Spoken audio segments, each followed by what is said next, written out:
connects right to your phone, so you're alerted when anyone steps onto your property. You can now see, speak, or even sound an alarm right from your phone, anywhere, anytime. Does your floodlight prevent crime? Ours does. Go to ring.com/advantage and save $150 off of a Ring of Security kit. That's ring.com/advantage.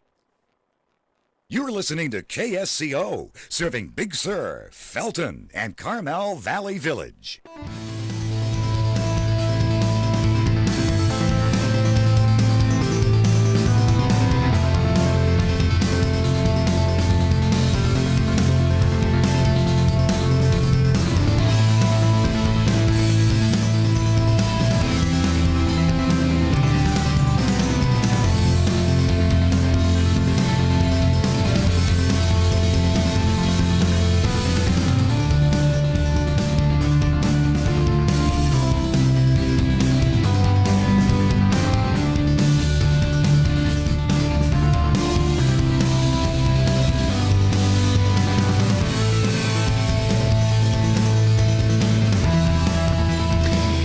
Good morning, you're listening to AM 1080 KSCO Santa Cruz FM 1041 and now serving the South Bay area at 1079 FM around the world on KSCO.com and streaming in HD on YouTube at KSCO Global. Check it out and please subscribe. It's 10:05, a quick look at your traffic. Not much going on the roadways yet.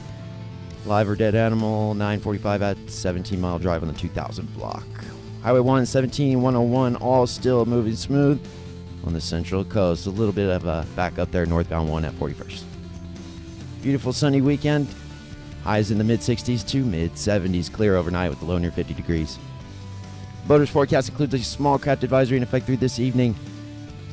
And you can pick up your longevity products here at the station all weekend at 2300 Portola Drive. Dave Michaels in the cave till 2 p.m. It's 10:06. Time for the Saturday special with your host, Mr. Michael Zwerling. Stand by. Jason Struby. How are you?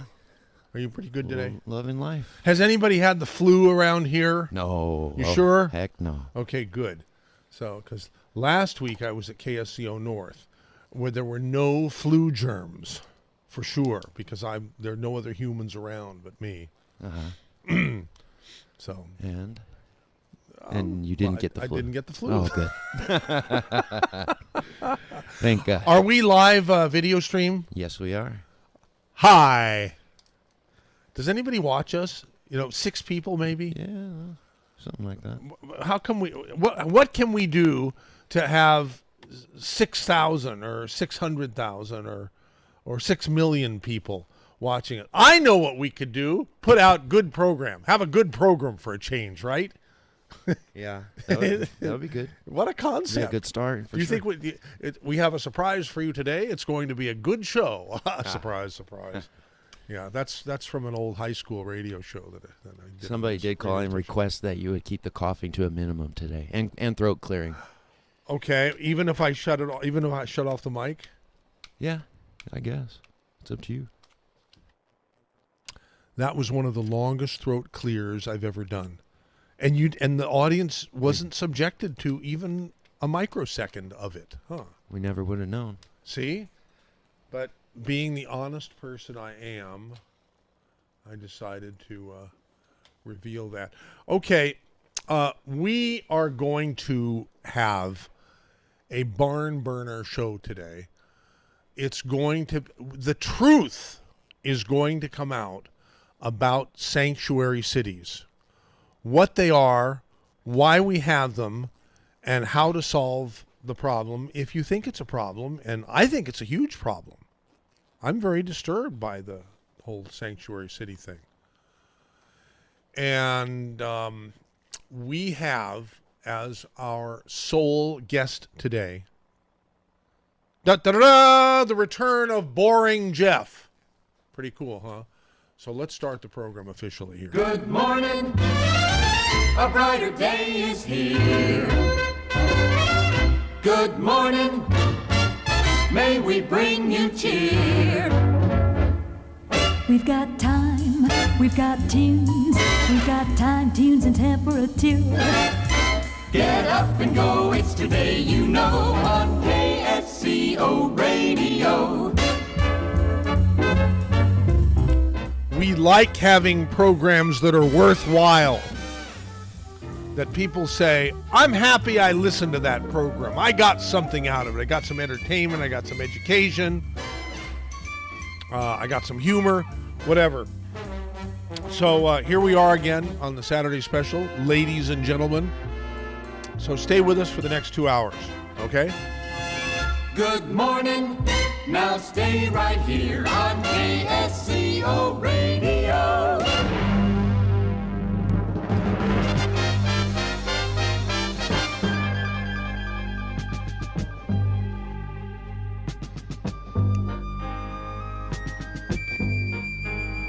You mean you actually got a phone call from a listener pre-complaining about my throat clearing Yes. and coughing? They called bright and early. Just to remind me. Yeah. All right. Well, they really wanted to hear Boring Jeff. They're a big fan, I guess. And if I'm coughing and spewing while he's talking, then they won't be able to hear him. Okay, that sounds fair, reasonable. Oh my God. Oy vey. All right, let's bring on Boring Jeff himself in person. Hey, BJ. Hi, Michael. How you doing? I'm doing great. I'm so happy you were able to join us today. It almost didn't happen. In fact, I didn't think it was, and I was thrilled when you called me back and said, on second thought, I might be able to. So here we are. Move a few things around. You gave me a choice to talk about cars, and nobody is a better autophile that I know of than you. Although you got to be up there. You and Alan Taylor, have got to be up there. Have you ever met Alan? No, I haven't. Okay, well, because he and I did a radio program. He is the Grand Marshal of Hot August Nights, and he's a good friend of mine. And we did a remote broadcast up there, a couple of years ago, and might do it again this year. But in any case, you gave me a choice of cars or politics, and I chose politics. Surprise, surprise. Well, I like cars too, and every time we do a car show with you, we get a lot of accolades. Right, but no. When we were sort of catching up. BJ and I have known each other, since almost the beginning of KSCO. Not beginning of KSCO, but the beginning of our ownership of KSCO. That's right. Yeah, and you got and we explain this almost every time about where the name Boring Jeff comes from, because you're anything but boring. Thank you. Yeah, it wasn't Michael Swirling who actually called me that. It's just that he, when you had 3 guests on, and I called to challenge some of their statistics about, how school, basically teachers overwork, they have too many students per teacher, et cetera, in this country. I started running out statistics in other countries, and you cut me off, and you said, you're a great guy, but you're boring the audience, and you just clicked me off. Because of statistics, yeah. Yeah, mainly because I think you really didn't want me on there challenging one of your favorite former teachers. So you think that was it? No, I wouldn't be that way. I guess I do want to protect guests. I don't want to invite a guest on the air to have them blindsided. I think it was Harry Lee Curtis the next morning. I called. I go, well, I guess this is Boring Jeff from Watsonville, and that's how the name stuck ever since then. Probably the most funny moment in the whole thing was when I met you and John Moot downtown in Watsonville. I think it was 4th of July celebration. You were down there at the station. Yeah. And you looked at me and go, oh, my God, are you still talking to me? I go, yeah, why? It's like I didn't realize the whole uproar that had taken place in the previous few days since you did that. So. Oh, it was terrible. Anyhow. Even your mother called up to chastise you, apparently. Yeah, because, the conservative people say that, you're something special. Now, I don't want to be blowing smoke, thanks a lot, because now I'm trying to live up to some image here. I may not be able to. You will be able to, because, and I've said it before, you're one of the few people that have impressed Rush Limbaugh himself enough to get your phone number to call you back, or to have your number to comment on things. Now, I don't know when the last time you were on with Rush was, and it was pretty hard to get through. But So yeah, He remembers you. He definitely, and he doesn't know you as Boring Jeff, but no, I almost said that day when I got through, which was a miracle in of itself. I almost said this is boring, Jeff from Watsonville. That's what happens when you're on KSCO all the time. Right. I probably should have. It would have gave me a chance to promote the station, so I apologize for that. I kind of fell down on my face on that. Well, we'll forgive you because you have provided many wonderful hours of thoughtful, opinion and so forth. So, well, before we get going, Michael, let me thank you for buying the station and doing what you did with it. Because to be honest with you, KSCO has been a lifeline for those of us, even if we disagree politically, who have brains turned on and who think. There are so many people who are upset with us for having sold out to the left. Yeah, you probably have, as far as I know. I don't know. Last 6 years, as you know, I've been in a bunker mode. I've had my own issues going on. You know what they are. I'm not going to discuss them publicly, but I've had a lot of stuff going on in my life, a lot of it not good. I'm still feeding lawyers at this point. I have just been through hell. And so it's not just you and KSCO audience. I have basically a lot of my closest friends even say, "Are you still alive?" I'm like, "Yeah, I am." Yeah, because they don't hear you on KSCO very much. Yeah, exactly. I'm beginning to claw my life back the last 6 months. Well, it's about time, and I say, as I told you before, as a friend, you are in much more control than you seem to think. Yeah, I don't think you understand the situation completely. When you're in a legal situation like this, you can't control that too much. But bound by an agreement you never signed, that your parents signed, it's ridiculous. You go through a lot of hoops, and everything costs a lot of money in order to get anywhere in this. So I refer to my car collection as West Berlin. I refer to everything going on with the real estate ventures as East Berlin. I have some control over West Berlin. I see what you're saying. Yeah. Okay. Well, so sanctuary cities. This is a subject that really gives me a knot in my stomach, and why are we getting involved in this if it gives, because it bothers other people too. Well, there is no such thing as a sanctuary city according to the United States Constitution. But what started a lot of this is a couple priests high up in the Catholic Church in the 70s began lobbying the city of L.A. to call themselves a sanctuary city. The United States government has a tendency to say anybody in our church is in a sanctuary. I don't see that in the First Amendment of the United States Constitution. It's not in there. But nevertheless, they have a tendency to do that. And then they began lobbying the city of L.A. and then other cities to do this also. It was an economic interest. Catholic Church people probably object, but that's exactly what it was. More customers in the pews. But the result now is, more than 30 years later, now almost 40 years later, we have a situation where we have a bunch of cities and even states and counties who think that they can defy federal law. This is very similar to the And so far they have and are. Well, it's because the federal government hasn't really cracked down on them yet. But this is essentially the same thing the South was doing when they were defying federal law on desegregation. It's the identical legal situation. They have no grounds to defy federal law. Well, what was that? Okay. There has already been an instance of Trump trying to stop federal funds flowing to sanctuary cities, and that order being overturned along with the other one. You have activist judges that probably need to be impeached, but yes, we have a Supreme Court. We have a Supreme Court decision from the current Supreme Court, minus Scalia, only a few years ago against the state of Arizona in the opposite situation where Arizona is rounding up illegals, saying that the immigration is strictly a federal domain. The states cannot get involved and they cannot override a presidential executive order on the issue. So therefore, why isn't it being enforced? Do you know the answer to that question? Well, then with the political will. Look, the Democrat Party, for whatever reason, believes that their future is tied to lots and lots of immigrants because they keep losing, quote, native-born Americans at the polls gradually over time. In my third generation, a large number of people moving from places like Mexico, which have a tendency to vote Democrat in the first generation, by third generation, a significant number of them voting Republican or Independent. So that seems to be the main drive, is politically activist judges who also want to.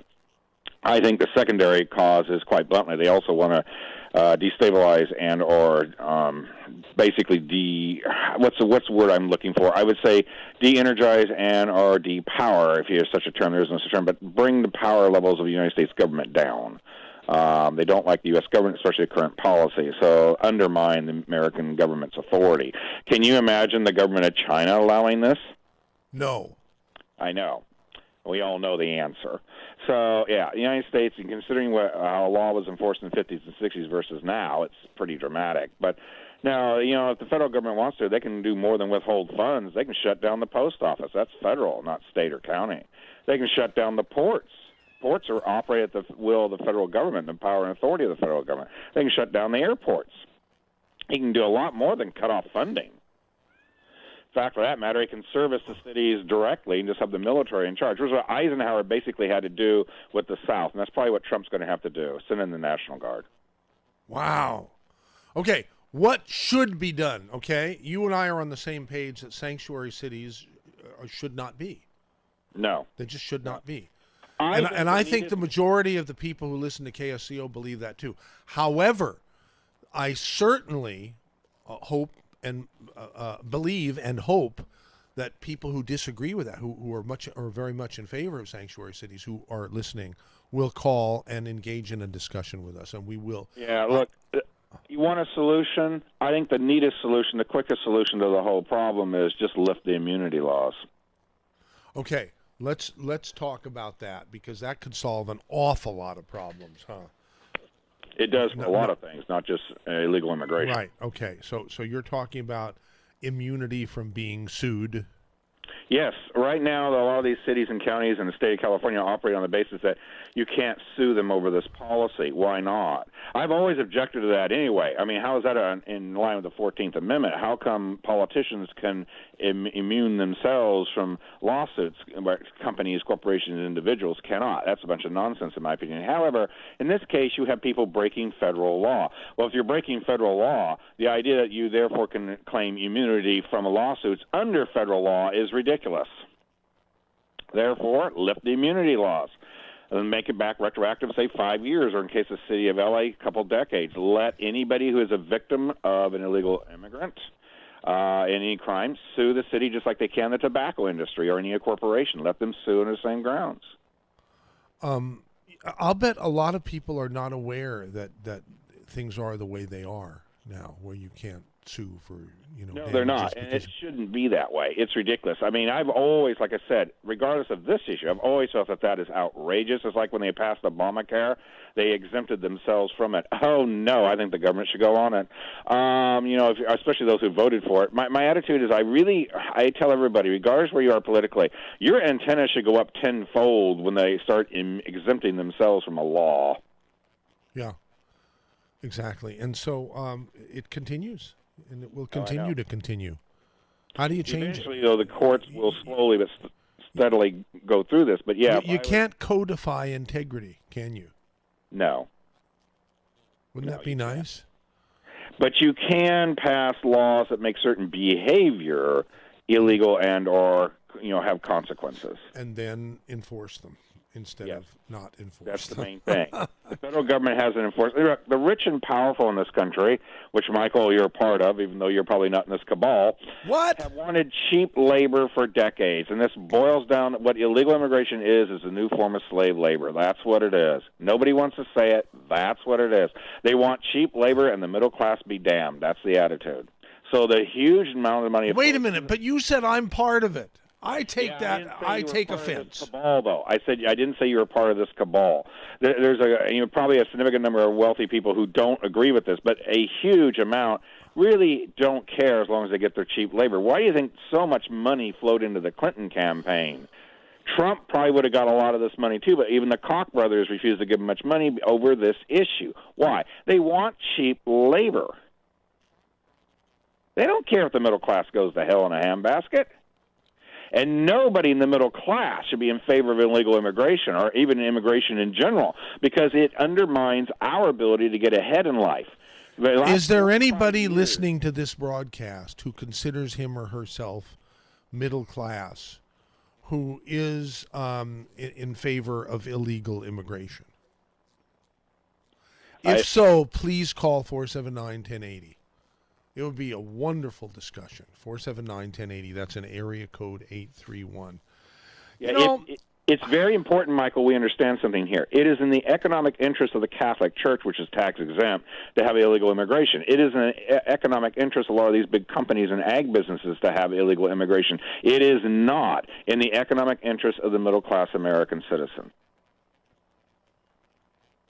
That's the reality this boils down to. So if you're a politician... Now, is it just... it's just the Catholic Church that has a tax immunity? No, it's not just the Catholic Church. The Catholic Church started it because in the 70s, a huge amount of this was from Mexico, and 90% of the population is Catholic. So it's more rear ends in the pews, if you will.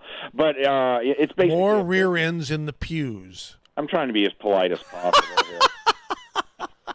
Michael always wants me to go to the edge. I refuse to do it unless I... No, go ahead. Go 10% of where you went with me on the telephone yesterday. Okay, more butts in the pews. Are you happy now? No, I wasn't even talking about that. I was talking about the E word. It starts with E, it ends with N, and I said that you said I thought it meant all illegal immigrants. I said no. A lot of these public officials, I think they should be subject to executions. I mean, basically, you said it. You just said it on the radio. Thank you, Jeff, for saying that. Listen, that's a potentially controversial issue. Michael, let me finish. They are doing the same thing that French collaborators were doing with the National Socialist Party of Adolf Hitler. It's the same thing. They're violating the federal statutes, no loyalty to a foreign prince, potentate, or power. They basically are undermining the authority of the United States government, and they're doing it in collusion with foreign interests to undermine the country.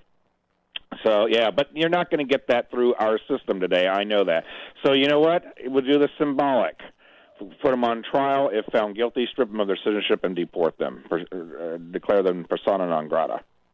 And you're talking about which people to do that to? Public officials who are refusing to uphold the law, who are violating the law. So Jerry Brown would be right up there, right? Yes. His loyalty is not to the United States and the American people anymore. And again, what fuels this, though, what you've got to understand what fuels this is a lot of people with a lot of moneyed interests want cheap labor. That's where huge amounts of these donations come in these political campaigns. It's not strictly the Democrats either, though that's the single largest amount and the single area of concentration. But look at the Sierra Club recently went on record saying they're in favor of wide open immigration. How can you reconcile a concern with the environment for increasing population? You cannot. So the Sierra Club has now showed its hand. It is another tax-exempt corporation that really doesn't care about the environment. They use that as their stick to get money. They're pushing a political agenda. And why? The Sierra Club has had for many years as an environmental group a lot of very wealthy donors. They want labor, cheap labor. And that undermines the middle class's ability to get ahead in life. This is simple economics, folk. If you have millions of cheap labor coming across the border, or let's use the term cheaper labor, because then what's also happened, what's hit Silicon Valley and a lot of other things, pharmacies and so forth, is they're now hiring people out of India, Taiwan, China, etc., Korea, Vietnam, who will come here and work for 30, 40, 50 grand a year, because an American trained pharmacist is going to be 60, 70, 80,000 a year. So it's not just, say, ag jobs. It's not just, quote, jobs Americans don't want. It's a lot of jobs Americans do want, but it's cheaper to hire a foreigner. That's why the Silicon Valley is going crazy over the idea of limiting H-1N visas, and it's because that cuts off their ability to buy cheaper labor out of Asia and, get rid of Americans who cost too much money. Holy Christmas.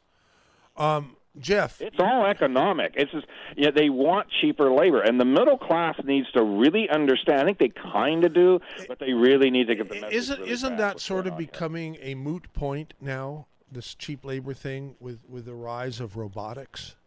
Well, first off, I hate to sound like Greg Gutfeld, I have serious concerns about artificial intelligence and robotics. I really do. That's where I will sound a bit of a liberal. I think people need to be very concerned about that. We could be paving our way of our own destruction. But having said that, robotics can't replace everything. Well, it replaces labor.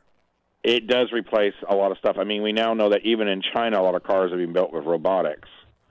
But having said that, it makes sense, say the car industry, which I know quite well. It makes sense that they want robotics for welding the central hull of a body shell together. I can understand that. Not only do you get more accuracy, it puts people's lives not in danger.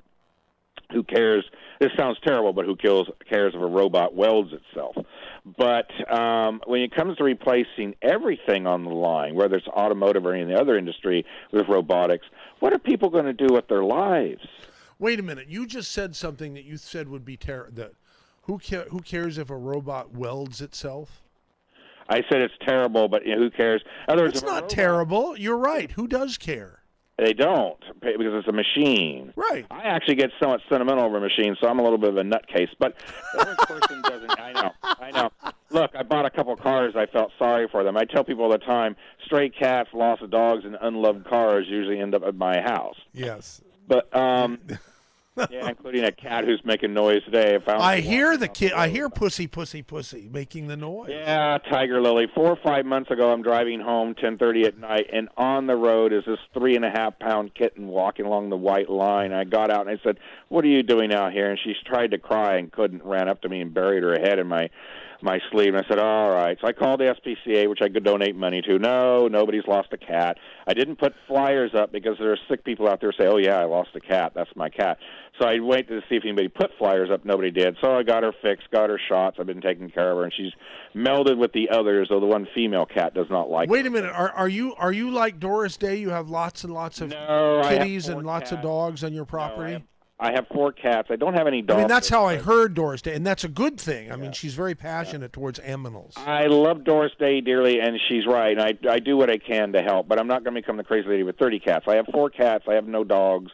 I'd love a dog or two, but Does anybody out there have a dog for boring Jeff? no, not right now, Michael. With my current life and everything else, I could not stay home long enough to. And dogs in my property will dig and get out. That's So, true. And the dogs are much harder to take care of than pussy cats, huh? Yeah, the cats are bad enough. A friend of mine said I have to start training her because she's going to start going outside with the other 3 on a regular basis. And he goes, "Can you train a cat?" I go, "You can't completely train a cat. They're too curious. But you can, like with a dog, they become aware that they're not supposed to go past the gate and the fence. They do become kind of aware of it.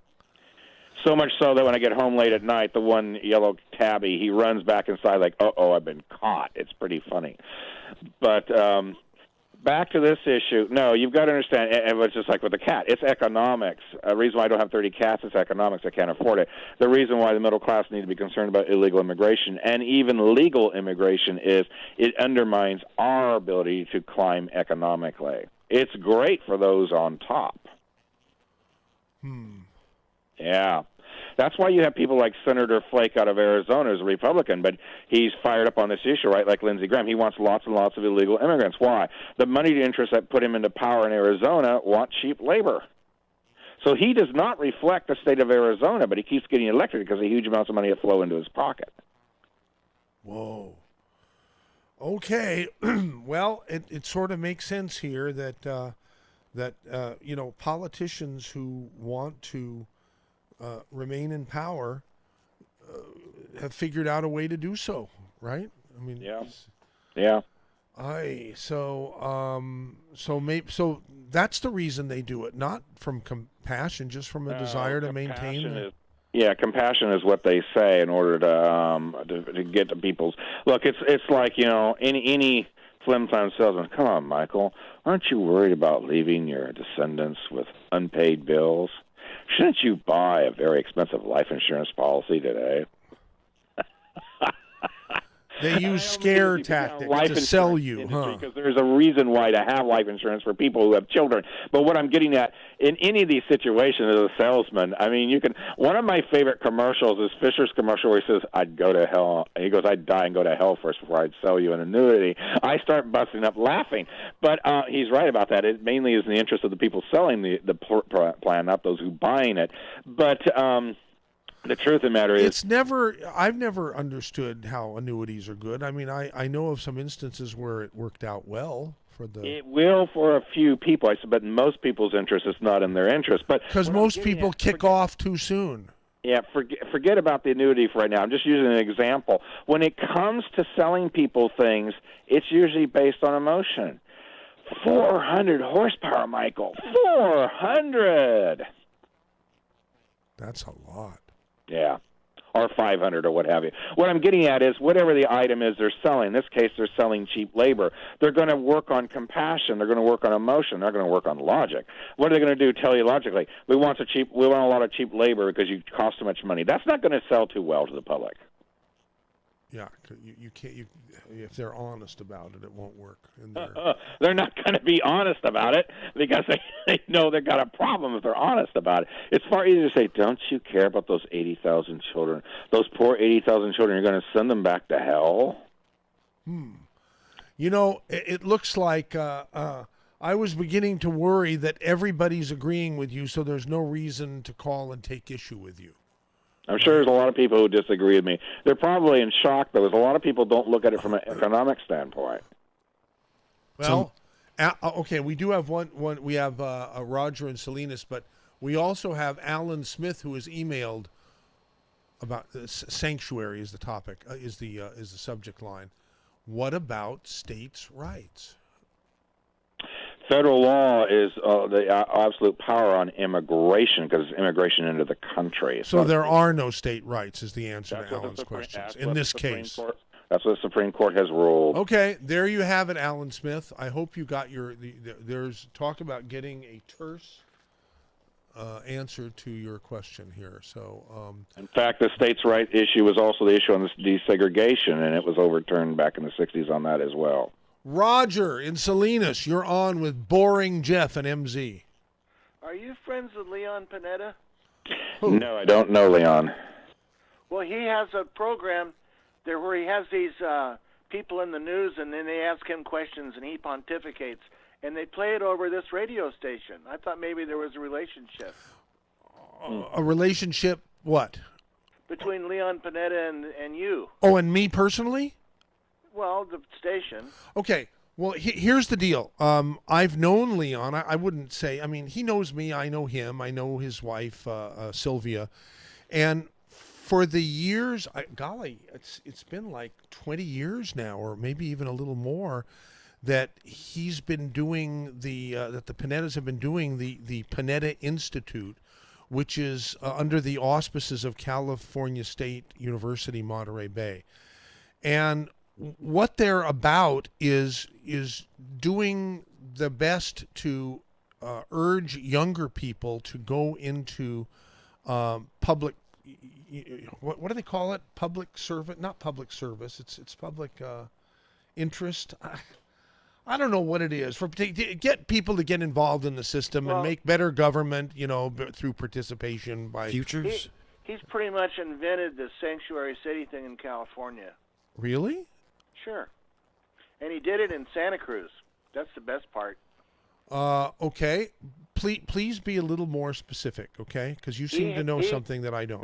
He and his lovely wife, Sylvia, Uh-huh. had a series of meetings in Santa Cruz. When he was a congressman?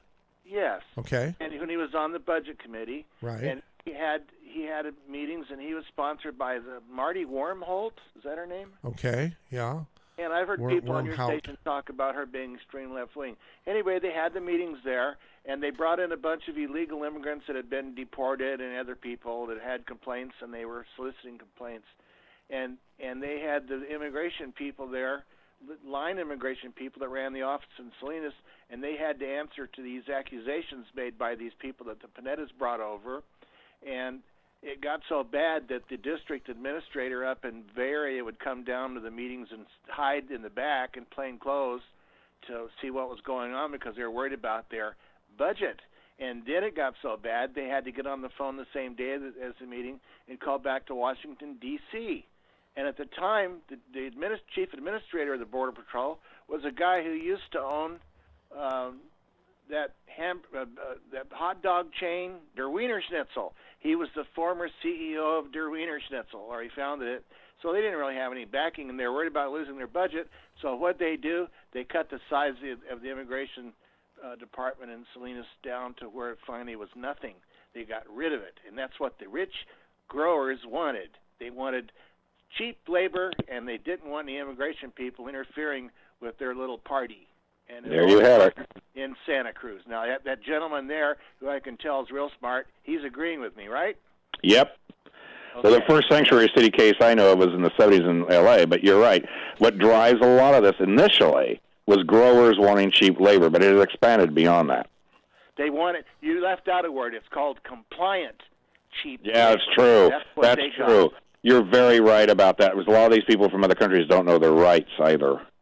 Now, when the Farm Workers Union over here went on strike and the growers started hiring a bunch more illegals, Teddy Kennedy called Washington and complained, and this town was full of Border Patrol agents, okay, Yep. to help out the union. That shows the hypocrisy. And Panetta's lovely wife, Sylvia, that's sarcasm, was right Okay. in the middle of this too. And if anybody questioned her about it, she gave them an earful. Wow. Yeah. That's what's going on. And I talked about this with one of your people, Friedman or something, some guy named Charles, and you know what he told me? Oh, none of that's true because I'm active politically and I have known all about that. Well, it is true, and it's all documented in the newspaper at the time, and they had a real deal because they were scared to death that Leon was going to go after their budget. And he can come up here and deny it, or he won't. He'll just ignore it or chuckle yuckle. See, he'll do the old yuck, hucklebuck. But that's what happened. And that's, I'll be damned. over there, the Beach Flats, they wanted all those guys over there at Beach Flats, and they got them. And I was talking to my buddy the other day, and the reason I called him was because he was one of the Border Patrolmen over there, because some kid got stabbed to death because he was walking by a house on Beach Flats, and these gangbangers were out in front, and, quote, they didn't like the way he looked at them. So they got what they want. And that's the cynicism coming from the hypocrisy that's been going on for 40 years. Roger, do you is that your real name? No. God, no. Are you kidding? I'm dumb, but I'm not that dumb. I see. Okay. My real name's Daddy Bird. So you call Flight 1080, I think, right? Sure. Yeah. Okay. Yeah, I guess you have to be concerned about using your true name if you're going to say things like that. Because Well, I got a lot more to say. I mean, that's just the beginning of a long journey. well, it's a talk radio station, and it's up to the listeners to pick out what they think is true and what they think is false and what they think is Sure. opinion and so forth. We certainly haven't cut you off or anything, so I don't think you even would suggest that I'm gonna I support what I believe Leon and Sylvia Panetta do with their Panetta Institute. I think it's a really good thing, and that's why I approached them to carry the lecture series, Well, to be I think the it's only commercial radio station to carry the Panetta lecture series. There's 4 of them each year. Yeah, there's a guy named David Gergen. He's going to show up there again. To me, he's somebody he's everything to everybody, and he's never seen anything involving the Democrats that he didn't like. And the same thing goes for he's something for everybody. He doesn't have any feelings of his own apparently. So, I see a lot of milquetoast and plain vanilla rappers and the rest of it. I don't see anybody that really has a. Well, what else do you have for us that'll be earth-shattering? Oh, I could tell you about the Salinas Valley Heroin Network. I could tell you about when fentanyl came here the first time. That's a Santa Cruz story. Fentanyl was invented in Santa Cruz. Okay. That's where it became popular. Okay. Now, how? What do you do for a living? I call phone. No, I'm a private investigator, but I haven't worked in a couple of years. Because you what? I mean, I know I'm asking personal questions here, but I had lung problems, and I was on life support about 9 months ago, and I'm kind of recovering from that. I see. Do you expect to be working in that field again? No, I'm too old for it. I see. I got involved in a drug case as a drug investigator, and it turned out that they claimed in court that the crooks took in $985 million. And I was working on the case, and I busted these people, and I had to take them to DEA because of local issues.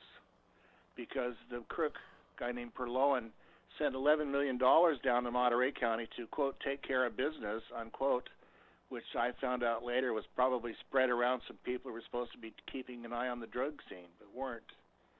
And I had to go. But I Whoa. made my case. I Okay. used my own money. I had to take the informant to a motel room and hide him, but I made the case. Well, so you heard Boring Jeff and me talking on the Saturday special and decided you needed to chime in. And, Sorry. Okay. Well, we're happy you did. Thank you for calling 479-1080. Roger, a.k.a. Daddy. Daddy Bird. Daddy Bird. Okay. All right.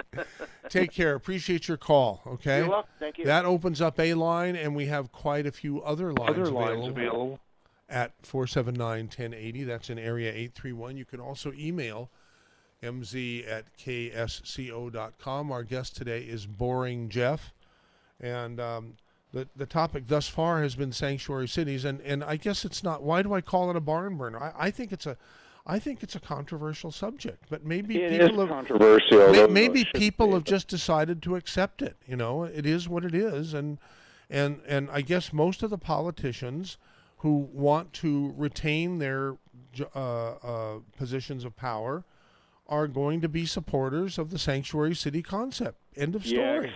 Except the election. The election of Trump has really changed things, because I think even a lot of Republicans now are having to be very careful what they say on this issue. Some of them are still, like I said, like Flake and a few others are still pretty much on the pro-immigrant side, but even Lindsey Graham has toned it down. I think him and Bush got the message. This is, former Governor Bush, Jeb Bush. But yes. Anyway, low energy Jeb. Right. I know it was funny. I don't think it was quite accurate, but it was funny. Yeah. Anyway, there's no doubt that even in the Republican Party, there's a lot of politicians who don't really want to crack this issue because of their donors, and they now are starting to retreat a bit because of Trump's election. They don't know quite what to do. Democrats are in shock that he got elected and haven't really come to terms with it. I don't know how much Leon Panetta and his wife have been involved in all this. I wouldn't be a bit surprised if they have been. Wouldn't surprise me what Roger's saying. Would not surprise me. Because, like I said, the political class for decades has been involved in this, and they have basically been undermining the sovereignty of the United States by doing so, and in my opinion, undermining the middle class. Clearly. Yeah, for sure. All right. Well, it's provable by statistics, Michael. In 40 years, the middle class has gained almost no ground at all for the last 40-plus years. 1965, they changed the immigration laws. Up until that point, it was very restrictive. In 65, they changed it and allowed people to flood in. Mexico, at one point, was 52% of all seats went to Mexico. In the past, no one country got 50% of the seats. This was all done for cheap labor, and it has undermined the middle class for 40-plus years. There is no way to dispute it. The statistics are damning. Pretty soon there will be no more middle class, huh? That is my biggest concern. Yeah, if this continues, people like me will just cease to exist, and our ability to get ahead in life. What will happen to people like you and me? I think I'm certainly. Michael, I'm a student of history. I'll tell you what's happening in this country. If Trump is unable to solve this problem, if the courts keep blocking him, you're headed to a Northern Ireland, Palestinian West Bank, South Africa under white minority rule situation where the vast majority of the population who's out buying guns feel like they no longer have any control of the situation. Anybody who reads history can figure out where this is headed.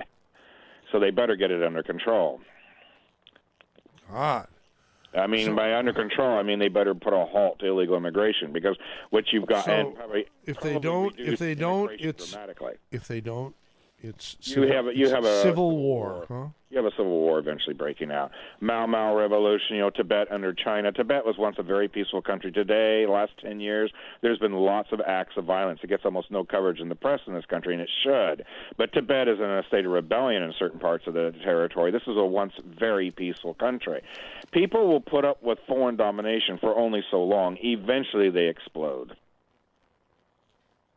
Holy Christmas! I can go back 6,000 years. I mean, can you imagine?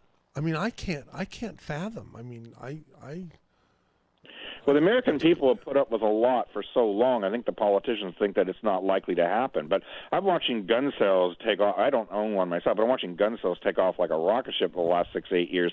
You cannot sit there and look at that statistic and think, well, there's nothing to worry about here. And it's not because all these people are committing crimes. The amount of guns in the society is huge compared to the amount of crimes being committed by guns. So there's no doubt a lot of people are stocking up. What are they stocking up for? I don't think they're all going target practicing this weekend. Guns don't commit crimes.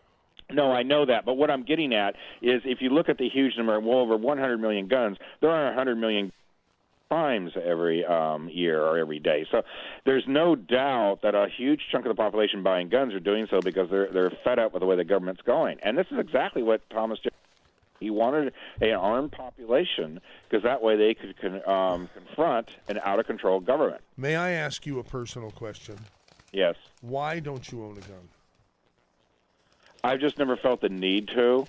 What would have to happen? I have nothing against it. Sounds like what we're talking about on this radio program. No, I know. Should be reason enough to make you want to go get a gun. I hear you, but I don't really particularly care for violence, but people think I often advocate it, and I'm like, no, I don't advocate it. I'm warning people, if you read history's like science. People think it's some weird, arcane set of events. History books are like science books if you read them. I'm also interested in science. The patterns almost always repeat. So if something happened in the past, it will happen again if the conditions are roughly the same. You continue to treat people like crap in this country, which the government has, the political class has, particularly the Democrat Party and the wealthy, but also some Republicans. You continue to treat the middle class like crap, you end up with Donald Trump in the White House. If Donald Trump can't put an end to illegal immigration, you end up with eventually a civil war. I mean, it's just the political class is going to have to come to terms with this. It's over. The lifeboat's full. You've got 300 million people. The lifeboat is full, and nobody wants to give up another seat for somebody else to come here. You have 6 billion people in the world who would like to come here. We can't take them in. It's over. The United States is going to have to concentrate on putting a halt to this. Even our legal immigration statistics, in my opinion, are way too lenient. We have a constitution that limits immigration. Nobody's following that. Jeez. It's political will, Michael, and it's greased by money. They don't have the will to crack down. And border agents do. A lot of people in law enforcement do. But you have a situation where all the political class in the country are like, okay, we'll go through the motions. Because, again, because they really do have compassion for these people. Okay, the crazy lady with 30 cats who's running our immigration policies. I mean, that's been part of the problem for the last 30, 40 years. But at the same time, you also have a lot of greasing of the wheels by the moneyed class who say, I want cheap labor. Your job is to get it in here. How soon do you think we could have a civil war? Oh, I don't think it's going to happen anytime soon. I'm just saying history repeats itself. If you have a situation where the vast majority of the population want it halted or stopped, and you have a situation, or at least reduced, you have a situation where the political class continues to ignore that, which they have for 30, 40 years, inevitably it heads towards violence if you can't get a peaceful resolution. The best thing to do is get a peaceful resolution. End it. Restrict legal immigration and end illegal immigration. It solves the problem. It also means the middle class will begin to expand economically, which might not be in the interest of some of these people. That's another issue entirely. Well, it clearly isn't in the interest of the elite. No, they want their high-powered. I say high-powered lifestyle. What I'm talking about. They want to be able to buy their new Range Rover and our Hummer H2 or what have you. Well, they don't make Hummer H2s anymore, but they want to buy their high-end SUV, their private jet, live in their gated communities, run around on a Rolls-Royce Phantom, and they really kind of don't like it when the middle class can buy a used one. Which I think is hysterically funny. I love it. It just drives them up the wall. So for instance, Michael, go back to money.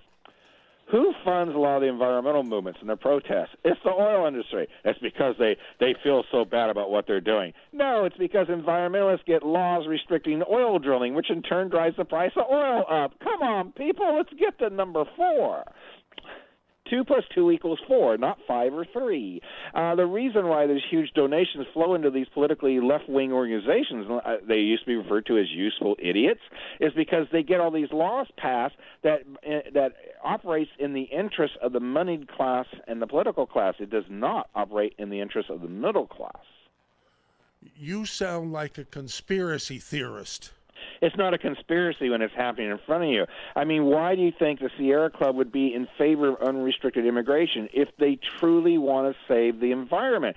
I mean, has California's environment gotten better since it went from 24 million to 40-plus million? No, much worse. Of course not. Even people like me are anti-environmentalists because I'm opposed to what I regard as a religion. It doesn't mean I'm opposed to the environment. People confuse that.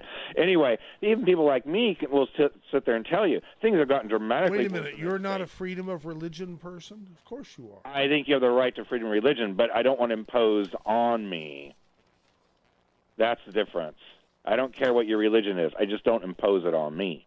But I see the environmentalist movement is trying to become the state religion. It essentially has. Well, I am now required to do a whole bunch of things. We could do a whole show on this. We don't need to today. But I can require to do a whole bunch of things that are in the interest of the environmentalist movement because it's the religious point of view. Not it's because what I believe. I believe that's wrong. It's a violation of the First Amendment. Supreme Court hasn't really nominated environmentalism as a religion. They admitted many years ago in one of the rulings it has the hallmarks of a religion. Oh, yeah. It used to be referred to as paganism, earth worship. But that's an aside. Forget all that. If you're the Sierra Club and you believe that the environment is being destroyed, which I'm willing to listen to that argument, how can you turn around and say that unrestricted immigration is what you support? Because that's what's destroying the environment. It makes no sense at all. Of course it doesn't, unless But Michael, you've thrown it in their faces. Michael, it makes no sense unless you look at their donation rolls. Huge amounts of money from people who want cheap labor. Then it makes all the sense in the world. So it really comes down to one thing. It's not about compassion. It's not about the environment. It's not about legality. It's not about states' rights. It's not about any of that. It's about one thing only. A lot of rich people want cheap labor. All right. It is, at the risk of really being a barn burner, it's the new form of slavery in a way. Roger's right when he said compliant. I didn't mention that before, but he's right, compliant labor. A lot of immigrants don't know their rights. Oh. Yeah, and of course, to be honest with you, this will really throw a log on the fire. Immigrants don't have full rights until they're citizens. That's another issue entirely. But nevertheless, they don't know a lot of their labor rights. Yeah, it's true. So it's in the interest of, and it's not all rich people who believe this. There's a lot of rich people who are opposed to this also. But you have a lot of people who look at this very simply as an economic decision. I can hire 10 workers for the price of 4 if I get a lot of illegals and or legal H-1N visa laborers. So it's in their economic interest. That's fine. It's not in our economic interest, the majority of the country who's middle class. So the politicians who are supposed to reflect the majority have some explaining to do. And quite bluntly, people need to start voting these people out in droves because they are undermining the middle class. Mm-hmm. Now, some of them do it for political reasons because they feel that's where the votes are, i.e., a lot of the Hispanic community, especially from Mexico and El Salvador, vote for this without thinking. They don't realize they're doing damage to their own selves and their children by voting for more immigrants to move here. They regard it as a racial issue, and it is almost a racism on their part because it's a knee-jerk response without realizing that economically this undermines their chance to get ahead also. You also have people who do it because they really are compassionate. You have people in the religious circles who probably do feel for these people religiously. Yeah, a lot of these people live in terrible situations. There's no doubt that some type of avenue needs to be available for people who really are refugees. Having said that, we can't take the entire world in, and it doesn't help the American middle class to have unrestricted immigration. It just doesn't. It helps those who got money. You're making an awful lot of sense, Boring Jeff. Let's see what Rory in Salinas has to say. You're on, Rory. Great show, and always love to hear Jeff. I missed part of the front of the show, so maybe you could tell us about his Aston Martin again if there's time. But no, we haven't talked about that. Although okay, Charlie mentioned it yesterday when I did the promo. That piqued my interest, Jeff. So we'll wait in here, and man, if you could do another Saturday special around Car Week, that'd be awesome. Rory, I've told Michael for years, him and Rosie, I promised for years to do a show on cars, a very special one. I'm going to get off my rear end and get that done. You heard it. Well, You heard it. We're you're- gonna hold you to it now. Nice. Well, listen, I love Daddy Bird's comment that he needs to have a Saturday special to himself so we can hear some of the skullduggery with the illegal drug trade. Don't forget HSBC was sanctioned for laundering drug money and hundreds of millions of dollars. So the banks know some of this stuff's going on big time.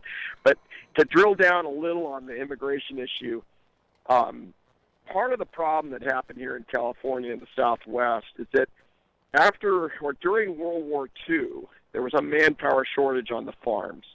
Okay, there was intensive hand intensive labor required. A lot of American Japanese did the work, Filipinos, some Mexicans that were here or Mexican descent folks. But what happened was they developed the Bracero program to shore up the manpower shortage, and then they summarily cut it off in the early 60s. And what happened was you developed a situation where the workforce was generated and geared up towards imported labor, and a lot of native people were just not interested in doing that anymore, and they just wouldn't do it. So it created an illegal trade of labor into the country starting in the mid-60s, and it shouldn't have been allowed to happen, but they screwed it up.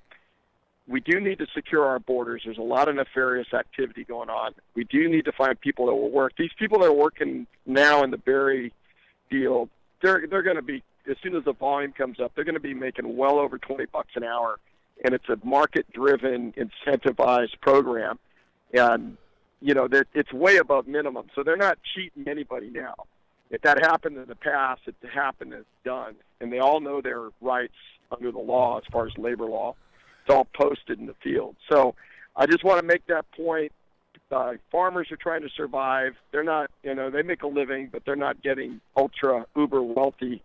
And but I agree. Rory, thank you. We're at the end of the first hour. I want to thank you for calling 479-1080. We got another hour ahead of us. Please stay tuned with Boring Jeff and MZ and Mary and Dan and other callers. KSCO Santa Cruz, Salinas, Monterey. I'm Jim Taylor. Returning to normal in the wake of the biggest ever case of cyber extortion, British health concerns hard hit, but as we hear from CBS's Larry Miller in London. Nearly all British health services hit by the cyber attack are back online, and no ransom was apparently paid. Home Secretary Amber Rudd says cyber experts worked round the clock to restore service. 97% of hospitals and doctors are working as normal. Experts say it was a British security researcher who figured out how one strain of the ransomware was causing damage globally and slowed its spread. He is being called an accidental hero, and he agrees. I would say that's correct. Larry Miller, CBS News, London. Since the malware directed primarily at older Windows, Microsoft offering a free fix. That's unprecedented for an outdated service.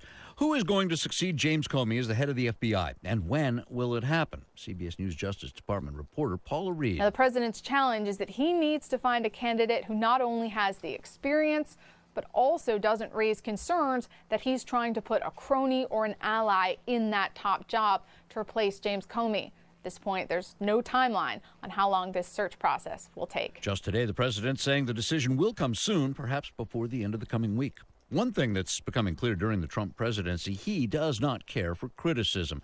Delivering his first commencement address as president, Mr. Trump telling graduates of the ultra-conservative Liberty University, "Nothing is easier or more pathetic than being a critic, because they're people that can't get the job done." CBS News correspondent Errol Barnett is there in Lynchburg, Virginia. He was telling students here never to give up, in fact, to enjoy the perspective and label of being an outsider. He, as he likes to do, compared his own run for the presidency, in which many people said he wouldn't be able to win. An Ohio community remains devastated. Gunmen there shooting a new village police chief and then killing 2 employees in a nearby nursing home where he later was found dead. WBNS TV's Megan Matthews. United Methodist Church opened its doors for nursing home employees, families, and first responders. People are pretty shook up, but I've also seen people who are wanting to start healing. Some of the healing has already started. Blue bows and black ribbons are tied up along Main Street. To know he gave his life, that in itself should say so much to everybody. A showing of support for the victims, families, the police chief, his kids, and pregnant wife. In Fatima, Portugal, Pope Francis conferring sainthood on a couple of shepherd children 100 years after they shared a vision of the Virgin Mary. This is CBS News. After all the sleep you cost your mom through the years, it's time to give it all back. I'm Scott Tannen, founder of Boll & Branch. This Mother's Day, give your mom the gift she deserves: great sleep on Boll & Branch sheets. Our sheets are handcrafted from 100% organic cotton. They get softer over time. We guarantee she'll love them. She can try them risk-free for 30 nights. Now through Mother's Day, get $50 off your first set plus free shipping at bollandbranch.com, promo code SLEEP. That's bollandbranch.com, promo code SLEEP. Wouldn't it be great if you could stop crime before it happens? With the Ring Floodlight Cam, you can. I'm Jamie Siminoff, inventor and founder of Ring. Floodlight Cam is a motion-activated HD security camera that connects right to your phone, so you're alerted when anyone steps onto your property. You can now see, speak, or even sound an alarm right from your phone, anywhere, anytime. Does your floodlight prevent crime? Ours does. Go to ring.com/advantage and save $150 off of a Ring of Security kit. That's ring.com/advantage. Red Hot News Talk, AM 1080 KSCO.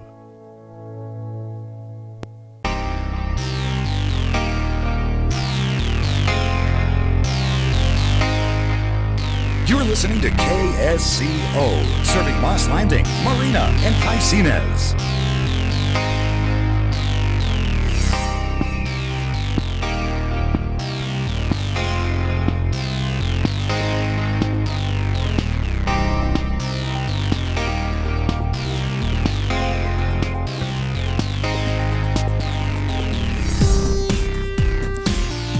Good morning. You're listening to KSCO Santa Cruz, AM 1080, FM 104.1, now serving the South Bay area on 107.9 FM. Check it out. Also on KSCO.com, ZBSRadio.com. Also on YouTube at KSCO Global. Check it out and please subscribe. Take a quick look at your Central Coast weather and traffic. Highway 1 northbound a little bit below the limit at 41st. No surprise. Southbound speed's looking good all the way through Santa Cruz and Monterey County. 68 wide open, 101 in the green. 17 a clean ride over the summit and back with a brief slowdown southbound to Los Gatos. Back to the limit out of town. 152, 129, 156, 183. All good right now. And your weather. Fantastic this weekend. Sunny with highs in the mid 60s to low 70s. Clear skies overnight with a low near 50 degrees. Boaters forecast includes a small craft advisory in effect through this evening. Northwest winds 5 to 15 knots, increasing to 25 knots in the afternoon. Wind waves 3 to 5 feet. West swell 6 to 8 feet at 11 seconds. It's 11:06 at KSCO. Stop by, pick up a healthy start pack beyond tank, tangerine, pollen, burst, glucose gel, 2300 Portola Drive. It's time for hour 2, the Saturday special. With your host, MZ. No, it's not. Look at the board. There's no Boring Jeff. Without Boring Jeff, how can we go on? He dropped off. Can you get him back? I will sure try. Oh my God. Yeah. In the meantime, we have Mary on Highway 1. Well, let's see for just a second here. You know what? Hold on, Mary. Hold on, Dan and PG. We really should. It just doesn't feel right. Nothing feels right now. It doesn't feel right that Boring Jeff is not on the line, and it doesn't feel fine. right that we haven't had. That we'd have to do the hour 2 jingle. Okay. Oh, hello, darling. I hate to hang up on you, but I'm sorry, baby, but I have to go. It's time for that wonderful record show. I'd love to visit, but you'll have to call back. KSCO has the inside track.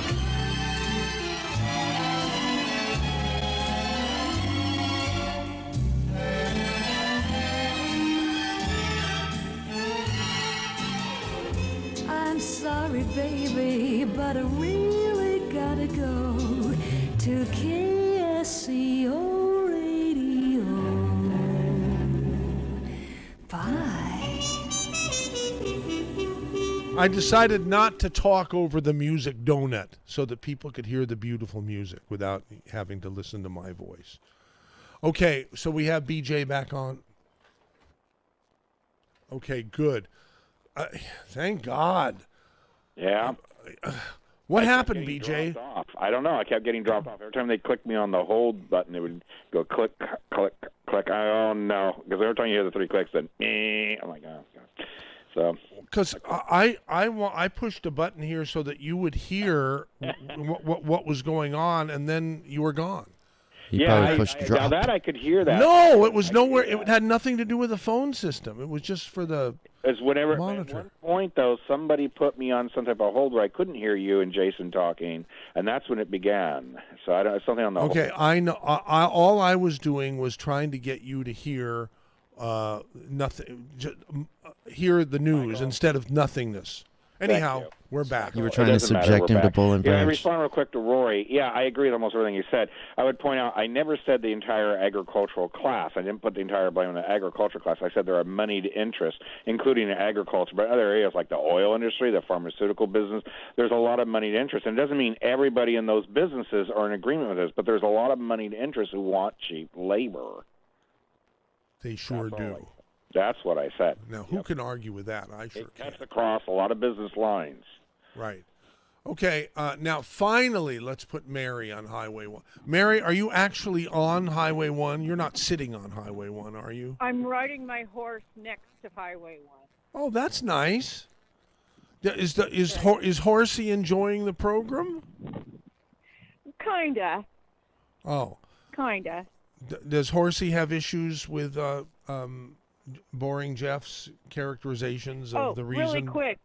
Really quick, NG. Not Boring Jeff. I haven't heard Jeff before, but I'm thrilled that you have him on. Oh, see? Yeah. Clarifying so many issues that we hear all the time. But so not Boring Jeff. The So return of again, Boring Jeff. That's what. as a not Boring Jeff on there. So really quick, back to the very interesting beginning of his talk was how these big urban centers are some of they're rallying around the Catholic priests who are claiming sanctuary. The term sanctuary came from the Catholic Church because the best example was Quasimodo. Quasimodo grabbed the heroine in the story and brought her into the church because they were going to burn her, and they couldn't. The get her female because hero, of not the sanctuary. drug heroine. Okay, got it. The hero, yeah, female hero. So the sanctuary concept, it comes from that sort of a term, and the sanctuary, and the so-called compassion going out. But I love it that Jeff made the connection. Is where does compassion go when the lifeboat's full? That's right. You know, the lifeboat's full. It is full. We stopped 100,000 people, 100 million people in this country. We were full, and that was a long time ago. And you can't. As borrowing a term from the globalists, it's not sustainable. That's right. They contradict themselves right and left. They want sustainability, but they want unlimited immigration because they want to destroy the nation state. And that's what they're after. And not enough people are hearing about the globalist agenda because that's what we're talking about here. She's absolutely right, Michael. Well, I can tell. Absolutely right. Yeah. The This globalist KSCO agenda is full of people who agree with each other. Real quick, Mary, what you're talking about is coming to a head in Europe with the whole EU situation, because you have a situation where the globalists really don't believe in nation states of any kind. Right, because they want feudalism Yep. back. It's the Middle Ages coming back all over again, and people don't see it. Like you said, history teaches us everything, and history isn't taught anymore. You talk to a millennial and ask them what feudalism means. They won't know. That's right. And we don't have any millennial callers to KSCO. How much am I going to have to pay to get a millennial caller to call 479-1080? Well, one millennial once, Michael and Mary, told me something very interesting. He said, I know things are not right, but he says, you don't realize, I'm not old enough to realize what you do about how it was once better. So he was being very pragmatic. He knows the situation's bad, but he was being very pragmatic, and I love what he said. He's trying to put into words the fact that he doesn't have the life experience of someone like me who's old enough to remember when this wasn't de rigueur in our society. Now, this wasn't going on constantly. And this is something, as we say, you get enough well-spoken people like you to give them a voice. I think they will listen. I have a millennial niece and nephew who are very intelligent, and my nephew, he by his own nature thinks conservatively, just because because he happened to be interested in history. So Yep. He was elated when Trump was elected, and he just yesterday graduated from USC, which. Wow. They have a lot of sympathy at USC for Trump because they want business to thrive in this country. The globalists don't want business to thrive. They want their own businesses to thrive. That's right. They're taking out all the competition. They want buildings in China or India. Does your millennial relative ever listen to talk radio, Mary? Well, I'm going to put. I think he will. Given if he lives here more, I will encourage him to listen because MZ. I've said this before, and you always become a blushing flower. But without you, we wouldn't have any kind of a voice in this county that to listen to. You get people like Jeff on because you make such perfect sense, and the worse things get, the more logical Democrats are going to start listening and waking up. They're going to wake up to the squeeze on the middle class. I'm a second-generation middle-class person. My father grew up in labor unions. He raised us working for the labor union, operating engineers, and he was very loyal to the unions until he started to see the corruption. And Right. he ended up, before he got Alzheimer's, he was listening to Bill O'Reilly. He was a converted conservative because he hated what was going on with the unions. But the unions got corrupt, and it's the story goes on and on. But if people were to follow the money, always follow the money. Absolutely, for sure.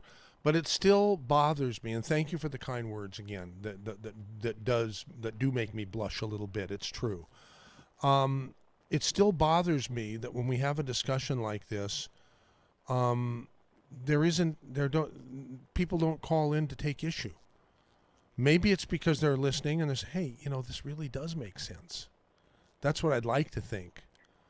But I'd like there to be a discussion. I'd like there to be a civil discussion, and civil discussions on talk radio are getting few and far between now.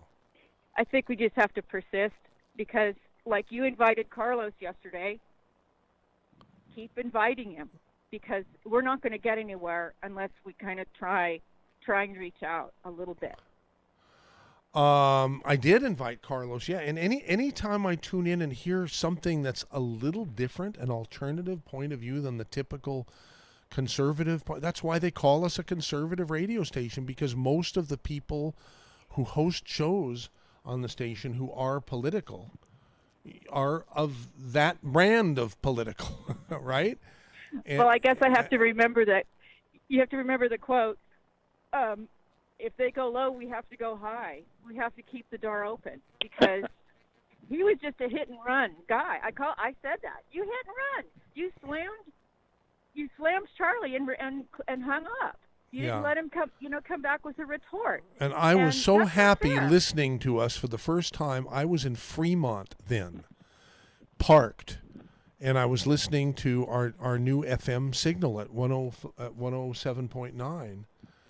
And it was impressive. I said, "That's Charlie. That's us. Wow!" And then I heard Carlos call, and make his speech here, and then wasn't interested in any kind of discussion with Charlie or any of the callers. So I guess there you have it. There you have it, MZ. Because you went higher. You went higher right there, and you have to keep doing that. Okay. And you have my support in doing that anyway. What little there is of me.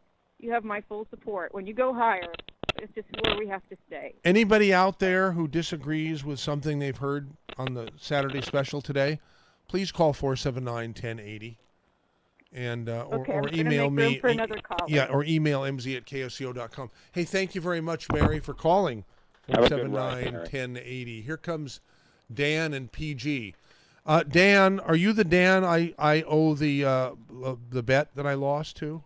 That is me. Good morning. How Well, are you? you know, I've called you a couple times and said I want to make good on it, and you don't call me back. Oh, I was out of the country for about 3 months, but Oh. I will call you back and let's set that up. Okay, yeah, you get I take care of the bets that I lose. I don't collect the bets that I win because I haven't collected any of the 3 bets that I won from the 2012 election yet. You know, And it's been so long that the people actually forgot that they lost a bet to me. But I can't. When I owe somebody, it just burns a hole in me. It's not my money. It doesn't belong in my bank account. It belongs in their bank account or their stomach in this case. Well, something simple and local would be fun. Hey, I called today, so I'll get back to you on that. Okay? Yeah. Yeah. I believe there's many aspects to this whole illegal resident picture.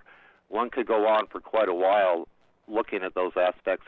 There's one that Jeff brought up, and that's what I would like to comment on because he's the only person beside myself that I've heard comment on this, which is the correlation I see between slavery and the illegal workforce. And there's quite a few. And I've always found it interesting that some of the arguments we continue to hear to justify the presence of illegals in our workforce sound very much like what was being said in the 1850s in defense of slavery. You hear, well, who's going to wait the tables? Who's going to mow the lawns? Who's going to do the dirty work? Who's going to pick the cotton? Who's going to pick the cotton? Yeah. You know, and this. Yeah, he's right, Michael. There's some assumptions here that I believe are very incorrect. We hear bandied around a lot, and I think we've never had an honest national conversation on this subject. I'd like to have it. I agree with you, and you are having it. One thing, it is not a nice thing. Those who promote the presence of illegals in our society are not the friends of those illegals. This is not a humane, nice situation. It is not a pleasant life to be living illegally, not have access to legal redress of grievances, not have full protection of the law, living underground, in a sense. And I've met illegals, just meeting people day to day. And there's a cloud hanging over them. The people who have to come across the border illegally are subject to abuse, sometimes die of exposure in the desert, are dealing with criminals who abuse them personally and financially. It is a very unhealthy situation for them. It's an unhealthy situation for our society to have a permanent underclass that does not have full protection of the law. And what we don't hear in the national conversation is, number one, let's decide, do we actually need to have foreign employees, foreign guest workers come into the country?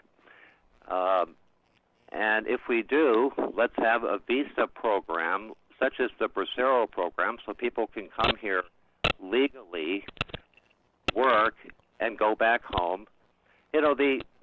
It's interesting to note that one of the major sources of foreign exchange for Mexico is money being sent back by the illegal workforce in the U.S. Sure. Why do we assume everybody who comes here from Mexico wants to be an American citizen? People there's a culture, there's a life, there are families back in Mexico. A lot of people send money back. They want to go back home and get a start. Buy some property, buy a truck, buy a house, and help their families and their communities to prosper. Mexico, unfortunately, there's a lot of corruption there. There's a lack of opportunity for education, for social mobility, lack of opportunity to improve one's life. It's quite logical. It's understandable that somebody wants to come up here, make some money, to improve their life, but not everybody wants to become an American citizen and relocate. So that part of the conversation that we hear, I think, is based on assumptions that are simply don't hold up to examination when one talks to people and asks, why are you here? And this and it's been a policy going on, Jeff is correct, about 40 years. I have an old Life magazine from, I think 1969, 1970. The cover story, the main topic in the magazine is, what do we do about the open borders, the illegals flooding into the country? And the comments by the politicians of that era are the same ones we've heard ever since, without an honest examination of the problem. So, simply to start with, one aspect of this is the humanitarian grounds of this situation. We just don't hear that discussed. It's an ugly picture going on there, and this could be legalized. It could be dealt with in a rational way. Okay, Dan, appreciate your perspective and your call to the Saturday special. Going to move on now to poor old Wendy and Ben Lomond, who has her perspective here on immigration. Wendy, you're on with BJ and MZ. Oh, poor old. What's that for? I say that everybody. It's an endearing term. It's a strange, endearing term that I have. Well, it's better than boring Jeff. I'll agree with that. Yeah. Well, I was going to talk, mainly about like the Coastal Commission and pushing agriculture in a place where there's too much salt to grow most plants, and other problems like we could make so much more money by actually keeping our tech workers over here, and making office complexes in fields where you would actually have less runoff, less environmental damage to the bay. But then I had the thought, well, how many sanctuary cities are there? So I looked that up, and they're all over the place. It's a huge number. Most of the Bay Area, most of the area around LA, most of Oregon, most of Iowa, a huge amount in Florida. There, one map is 200. Then we have just huge, Marin County, Mendocino County, Merced County, all Monterey County, Napa County. And it's almost like, what isn't a sanctuary city when they're turning around and attacking this idea. And the main what is a sanctuary city? Do our law enforcement people, is it their job to do the feds' work?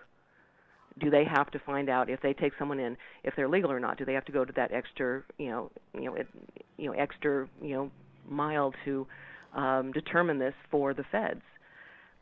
It's complicated, and actually I'm just surprised at how huge an issue it is. And saying that Trump is going to take money away from sanctuary cities is a way of saying he's taking it away from just about everybody. Most of Colorado, all of Utah. It's ridiculous, and it's just because we do not want to do their work for them. Well, not quite. There's a federal law that does require law enforcement to cooperate with the feds on illegal immigration. So a lot of these cities are passing laws that's in violation of that law as well. Well, and if they're trying to take money away from, what is the money for? If money is going to,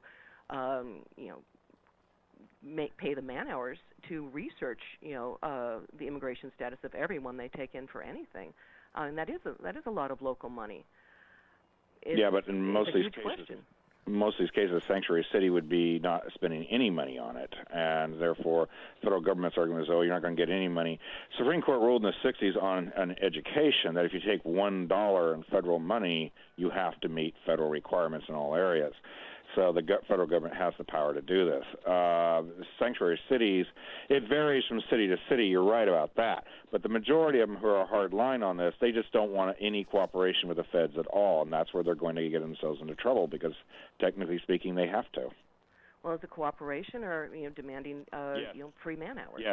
Yes, they need to be able to.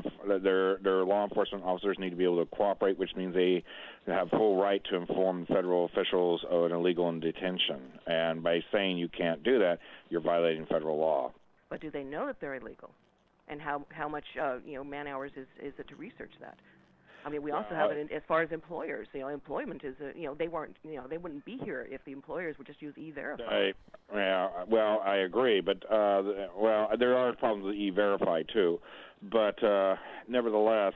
Yeah, the employers need to be cracked down on. Like I said, this is an economic issue. It comes down to money, and it looks like Trump doesn't want to, deal with the reason they're here, and wants to, make our law enforcement go to doing the Fed's job and making Trump's budgets less.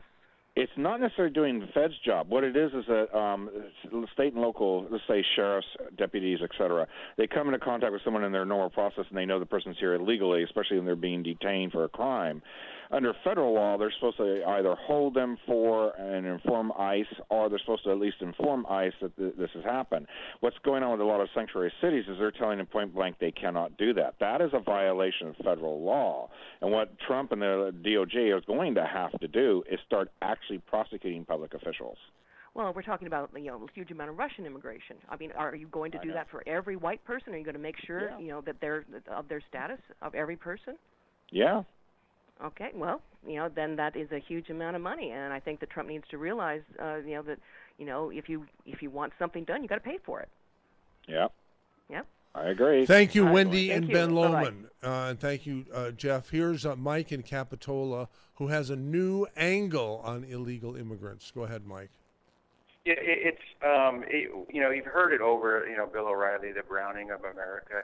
And my take is, at least on the Democrat side, like I heard on KGO News, and they don't usually spread lies. They're kind of, but anyway, they're saying their city will not report undocumented up to 4 felonies. I really, and this is just my belief, I really believe there's a lot of this so leftist in the Democrat Party. They want to see the Browning of America, and they don't look at this through economics. They look at this through a racist term, and they just want to see the least amount of white folks as possible. And here's where I feel the African American politicians have let their own people down. If you go to L.A., a black guy can't even get a job in a McDonald's, okay? And you go in there, and it's pretty much all Hispanics. And, they're hardworking people. We cannot deny that. And I've never seen a Hispanic, and I live in Watsonville, asking for money. Usually it's the white people in the corner. So I want to give them that compliment. But I really believe I never thought of that. You're right. You're absolutely right. No, they are hardworking. Mexico should. No, I knew that. I always knew that. But I never Mexico should heard be a very rich you never see a beggar who's brown. At least I haven't. I haven't. Let's not say never, gentlemen. But I know you're right. You're right. But I'm just flashing back. I never realized that. Yeah, but I do believe, and I recognize this in the 1990s when Bill Clinton gave a commencement speech, and he said, yeah, by the year 2050, there'll be no majority. And the whole university got up and started applauding. Basically, it's saying there's going to be less white folks around. So there is that in politics. I mean, they have it in Watsonville, the Brown Berets, and we got to watch out for it because I think that's an underlining pinning of what's going on, at least, like I said, on the Democrat side. Remember my next door neighbor in San Francisco who I had on once? He's a pretty liberal guy, very talented in the field of advertising. He said that when Trump says make America great again, what he really means is make America white again. Now, I thought that was a pretty interesting concept here, but do you think that's true? Does anybody, and I got a whole bunch of people on Dave, Michael, yeah? I think it's more likely that your neighbor is worried that by cutting off the flow of immigration, the country will remain predominantly white, which has a tendency to vote Republican. Yeah. So he may be giving you more insight into his viewpoint, which is racist, which the caller is right about. There is a definitely dislike or hatred towards white males. Almost, I mean, I've noticed for more than 10 years, just talked to a gentleman who used to be on a national show syndicated on your radio station. We talked about this 10 years ago on the show. I called up one time, can't remember his name right now, about how many commercials the white guy is the idiot. Most of them. Oh, it's overwhelming. So, there is a huge national psyche, both in films and the print media and basically media in general, that does denigrate white males. It's been going on for some time. So, yeah, it's probably an element to this. And the Democrat Party sees this as a way of turning the country to some socialist state, even though they have a tendency to act fascist at times, by getting rid of the white majority population. They think that's the answer. What they don't realize, though, in the long run, economics don't care what the color of your skin is. Right. Hey, Michael, if I just, about Make America Great Again, the truth is I believe everybody wants Mayberry, okay? We're never going to get Mayberry back, but fortunately Mayberry was predominantly white. So I think we all want to go back to a time in the 50s where things were, really good. And I think that's what Trump's getting at. There was a pride in this country that we're losing. And we're in decline. Yeah, we're a nation in decline. We've been that way for, since I've had the station, I think. Yeah, Michael, you're absolutely right. And so, caller, gentlemen, sorry I forgot your name. But the problem also is, Mike. Yeah. Okay, Mike, 2 mics. I'm on with 2 mics. Yeah. But Trump is one of the few, if you want to call him a politician, but he's not really a politician. He's kind of a blue-collar billionaire. He's unusual. But he's one of the few people who do see this country in decline. But most of the political class don't really realize that. Same thing in Europe. They don't want to deal with that fact. No, they don't. Hey, here's a question for you, Mike, and for you, Boring Jeff. Do either of you have a red baseball cap that says "Make America Great Again"? No. I do not. I don't. If you did, would you have the nerve to wear it around, out and about? Oh, probably just to cause trouble. I would, and that's another subject. One of our precious listeners heard me whining on the radio that I don't even know where to buy one of these things. I hadn't seen one in Santa Cruz, except the one guy at a mixer, at a Chamber of Commerce mixer I went to, and I had a few much. And of course, I invited him to be on the Saturday special, and he was, and it was great. But with the exception of that gentleman, I had never seen a "Make America Great Again" hat anywhere in San Francisco, where I spend a lot of time, or anywhere here in Santa Cruz, where I spend a lot of time. And so they gave me one. This lady gave me one, and I've been wearing it. Oh, it's terrible. The looks you get. Hey, that's another thing. Can you imagine the assaults that will go on with those protests where a lot of the people, Trump supporters, have been getting assaulted?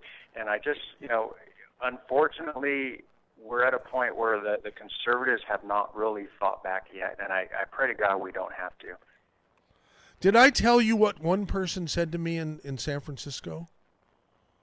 No. He walked up to me and said, "I'm going to pray for you." And then I said, "Why?" And then I realized because I was wearing my "Make America Great Again" hat. And the person, I said, "Why are you going to pray for me?" And he just moved on. And just remember, Michael Savage got beat down in a cafe. Yes, and poor Teddy the poodle got kicked. Oh yeah, so yeah, I'll be very cautious about stirring the pot when you're, I don't consciously stir the pot. Listen, I do not like to walk around out and about without a precious hat on. And I just reach for the one that's closest, and if it happens to be the red, the one and all, mostly I have KSCO hats, and that's what I have on right now. Anybody who's watching the exciting video on KSCO Global on YouTube can see that I'm wearing a KSCO hat. But if there isn't a KSCO hat around and there is a Make America Great Again hat around, I'm going to wear it because I don't like to walk around hatless. Yeah, and there's a lot where I live in Prunedale, so more power to you, Michael. Hey, you knocked it out of the park today. Thanks. Oh, BJ, it's easy when you have a great guest. Thank you very much, Mike in Capitola. Here's next caller, Wendell in Lake Tahoe.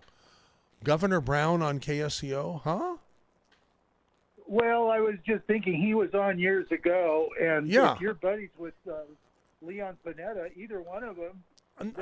Not buddies. I mean, listen. I mean, Leon knows who I am, and I know who he is. Everybody knows who he is, And I remember asking him in 1993 if he was about to be kicked upstairs when I was filling in for John Sandage on Good Morning Monterey Bay. And he said, well, yes, I'm having discussions with the president, Clinton, back then. So he's gone on. Well, I just think they would be, not that today's guest isn't great, but, if we had those guys on, maybe we could hold them accountable for some of the thinking that they're. Listen, it would be great, but do you think there's a snowball's chance in hell of that happening?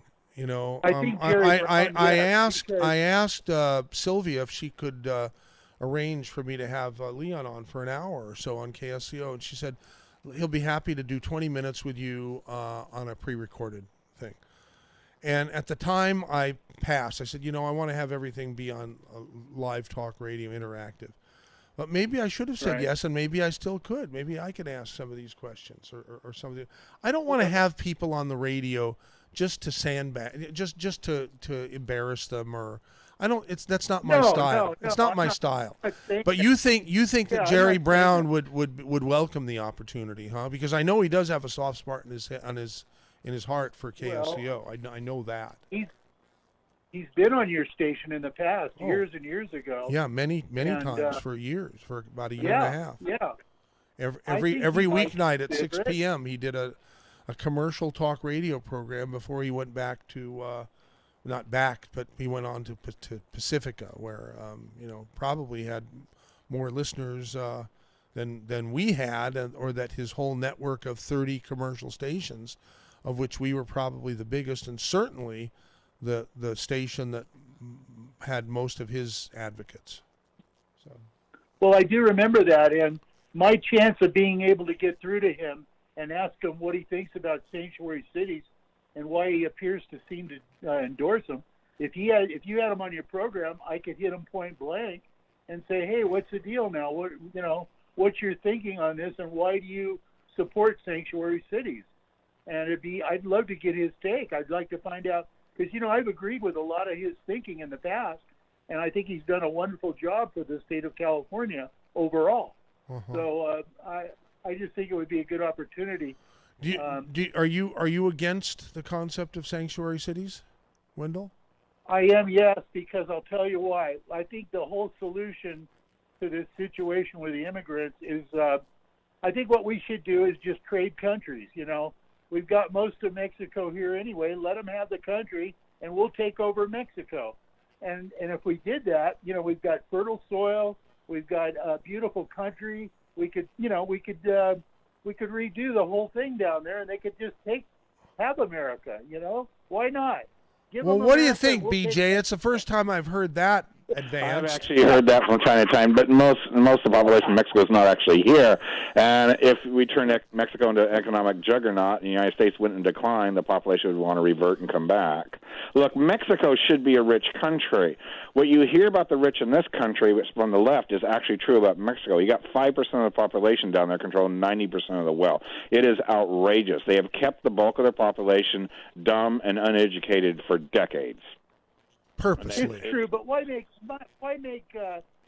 expensive enemies out of them? Why don't we embrace the Canadians and the Mexicans and have a three-way citizenship thing where I can go down there legally, they can come up here, same with Canada. Why not embrace our neighbors? I like to be friends with everyone. Yeah, you're right. I agree with you. Citizenship means we're becoming one country. As I pointed out, I was totally opposed to NAFTA, as I said at the time. So was I. It produces 2/3 of the economic wealth and have 1/3 the votes. Would anybody want to start up a startup venture with that? Not I, said the cat. In other words, Michael, not I, said the dog. Would you put in $7 million into a $10 million venture and agree to only have 1/3 the voting shares? Mm-mm. Of course not, but that's what we did. Well, the problem is it's pretty expensive to make them enemies too, and if we put up this wall, it's going to be a little bit ridiculous because all they're going to do is tunnel under it or figure out a way to get around it. The Mexican government has treated the United States like a dumping ground for decades. They are basically almost an enemy mentality. Anyway. Jeff, what do you think about the wall? It needs to be built at certain key areas anyway. That was identified several decades ago. It was not Donald Trump who came up with the idea. Several decades ago, it was identified that they need walls in certain areas to put a halt to it. Yeah. But won't people go around the wall where it ends? Pardon? Won't people go around the wall wherever it ends? Well, they're not going to be able to if you have a wall that effectively cuts off all the areas except for the regions like bridges, which are already patrolled and controlled. So the situation becomes the fact that there's nowhere to go easily land-wise. Okay. So you have to deal with both airports and people coming in by boats, which is also an issue in all this. And it's not all from Mexico. And that's not where all illegal immigration comes from. We have a problem with Canada, too, but it's much smaller in scale. All right, Wendell in Lake Tahoe, thanks for calling the Saturday special. Always great to hear from you. Okay, great. Okay, Mike. Here comes, bye-bye, Wendell. Here comes Terry, Colonel Terry. Yeah, as you know, MZ, I'm neither a left-wing loony extremist nor a right-wing ridiculous extreme. Just extremely intelligent. This is also true. So are you. No, thank you. I so appreciate some you of saying staff. that, but no, right. All right. I'm not, but that's why we insist on only intelligent people listening to and calling KSCO so it could rub off on me because I need it. Intelligent as some of your listeners. Now, my well-informed opinions on national issues are what I call the smart wing, as you know. Mm-hmm. Okay, I take what's the smartest and best informed, and I look long-term at the trends and the impact. I am so disappointed that our discussion on immigration fails at every level, in the media and in the government, to prominently look at the long-term demographic, environmental, and economic trends of unchecked illegal immigration, especially of people, and I'm sorry, they're undereducated, not competent in English frequently, often, most of the time, okay, and they have limited economic skills. Plus, the big picture for a smart person is looks at, and Paul Ehrlich at Stanford has written some wonderful articles on this reality, and that is every additional person we add to the United States or Western Europe or anywhere is an additional person requiring food, housing, energy, and will produce pollution, and if possible, employment. We cannot absorb all the third world or all of Latin America's poverty. And the cause of their poverty is families having more children in their villages than they can take care of. And the Dalai Lama himself, compassionate as he is, he said to the third world, why do you have children you cannot provide for with food, housing, etc., and long-term economic opportunity in their adulthood? The Dalai Lama concluded it is immoral, unethical, and if you believe in sin, it is sinful to have children you cannot take care of in your own village, region, and nation. You should not depend on American or European foreign aid, and you should not immigrate to countries and expect them to provide for you. And by the way, on mothers and Hispanics not asking, I saw 2 mothers this week. Both approached me. Both had signs that said, I have 3 children and I have 4 children, and please give me money.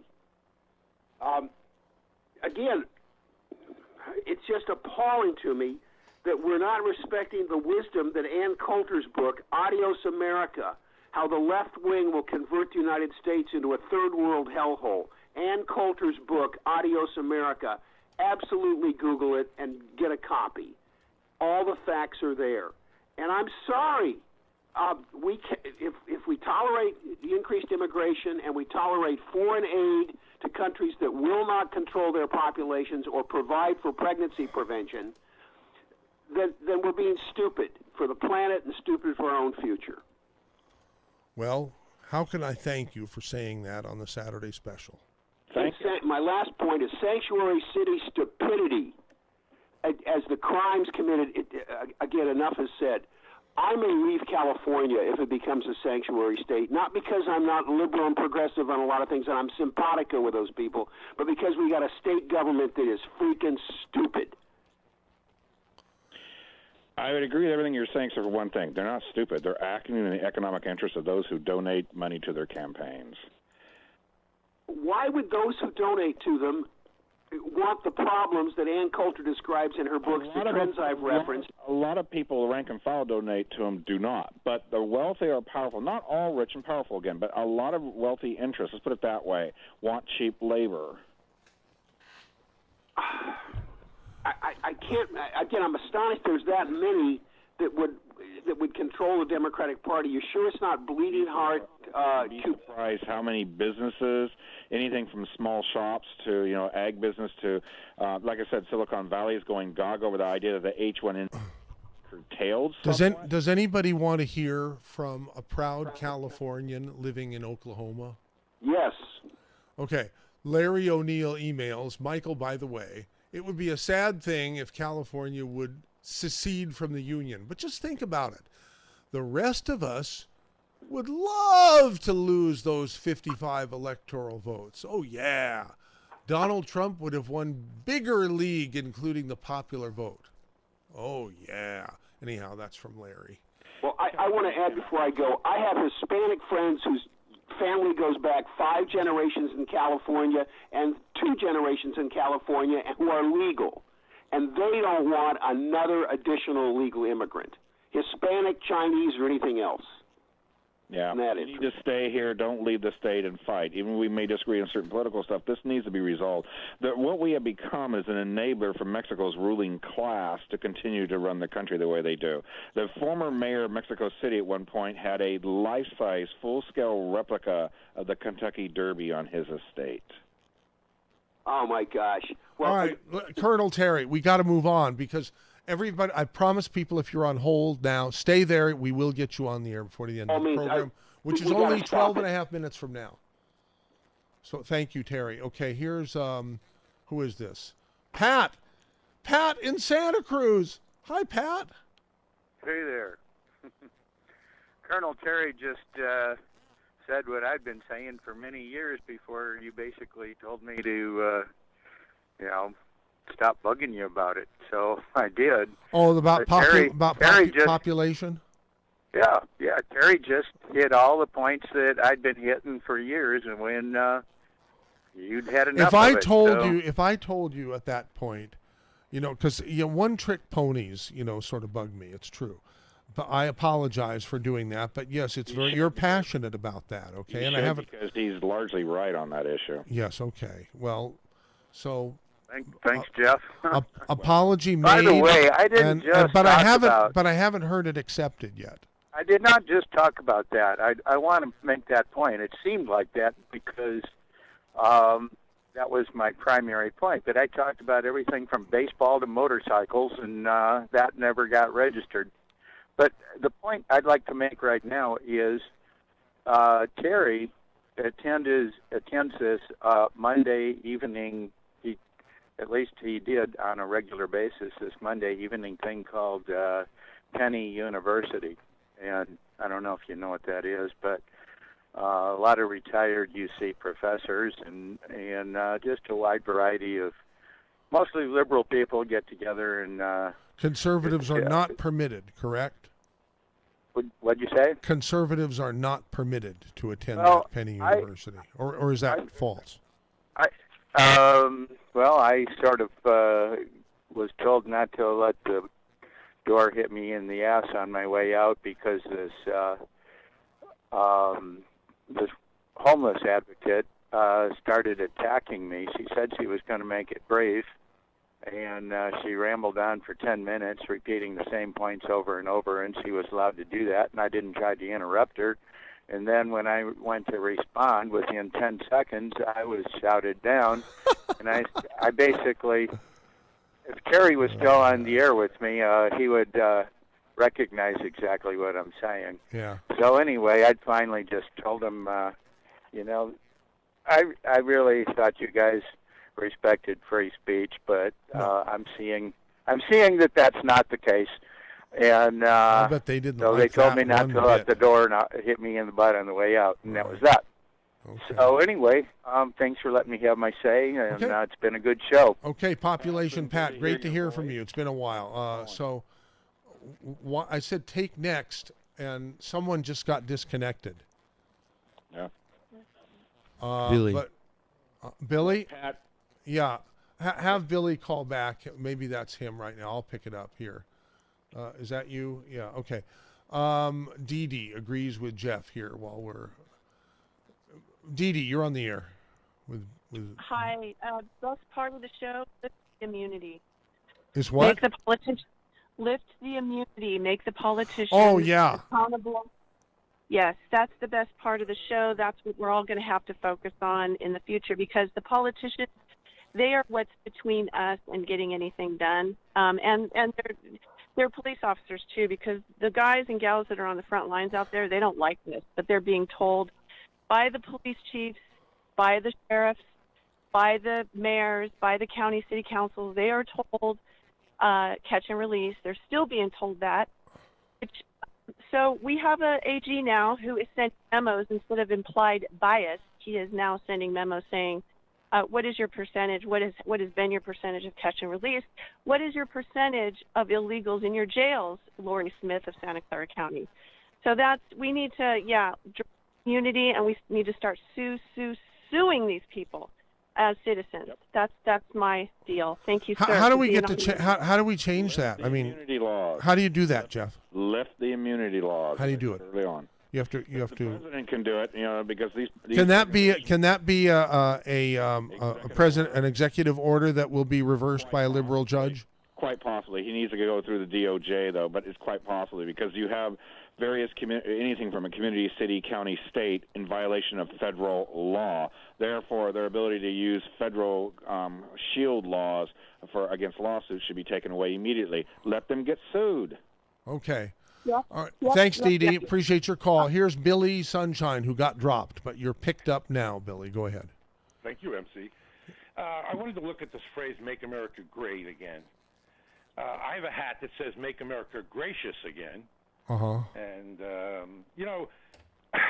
make America... Yeah, certainly the message, make America great again, is to some, or to many of his followers, make America white again. You're right about that.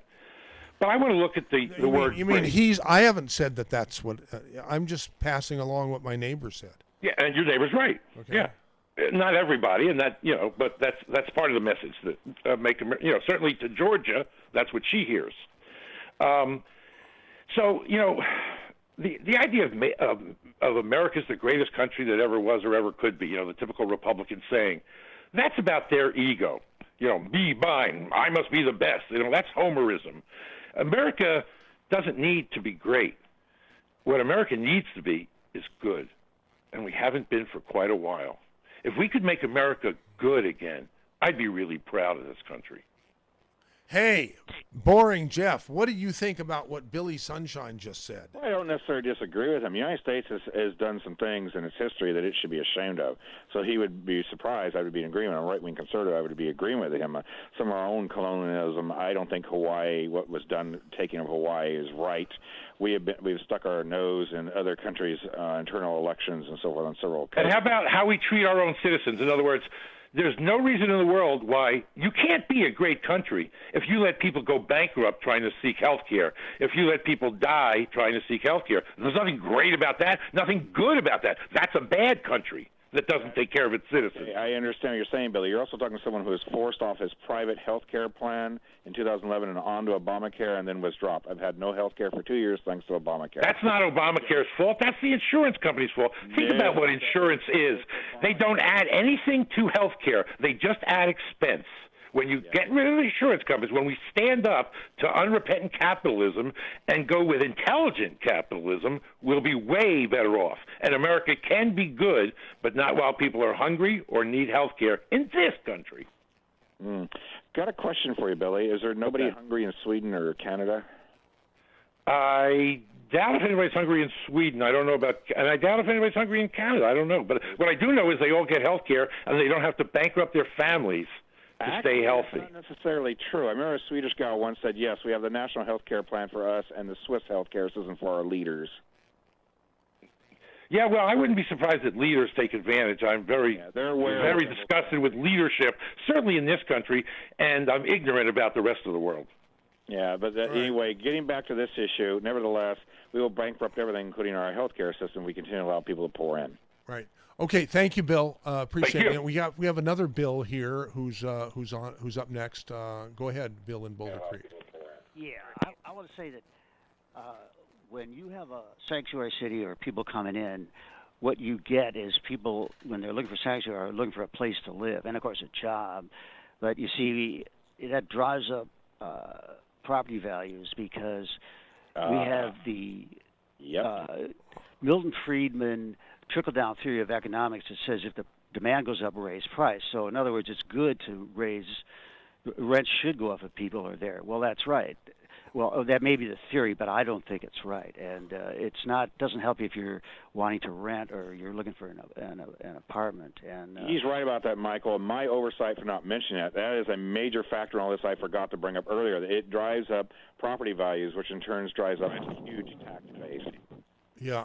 Okay. Yeah, not to mention tax rate. Yeah. Yeah. Thanks for calling and bringing that up, Bill, in Boulder Creek, especially after getting dropped. Sorry that happened. Here's Helen in Carmel Valley, our final caller on the Saturday special today. You're on, Helen. I am. Thank you very much.